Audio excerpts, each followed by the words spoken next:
Hello mga kamami, get ready with me. Kay moadto ko og health center kay magpa-inject ko og depo. Mauna ako ang family planning. Ayaw jud mo kalimot o gamit og sunscreen karong panahon na mga mi kay perti ka init.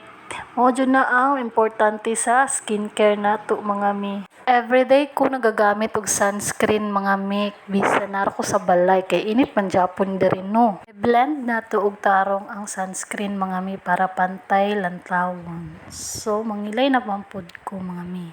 Ikaupat na nako na inject sa depo. Then nakauyon man ko mga mi, pero nanaba ta atong bilbil ni dako mga mi.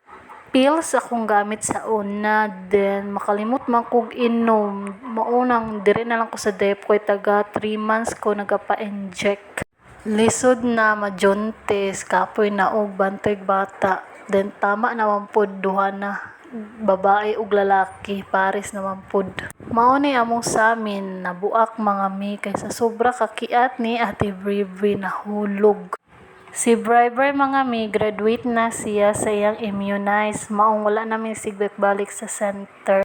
Kani akong eyebrow mga mi, na siya concealer pero wala na akong ginagamit kay di ko kabalo. Mo nang eyebrow ra jud akong gamit. O di ba brush ata. Wala po siya nagpantay. Ay wala na po nako na triman ako ang kilay mga mi. Mong katag kaayo. Inig-inject mga mi, sakit siya gamay kay lapot manggod ang medisina na i-inject sa imo. Then binhod siya na naapoy pagkalaylay, then pagkahuman kay murag malipong gamay mga mi, mawala ra man pud siya kadugayan. Mao ni ang side effects sa ako sa depo, malipong ko, hiyang-hiyang ra man gud taan ni mga mi. Mao ni akong outfit mga mi, do di ba? Guwapa na ta, bye.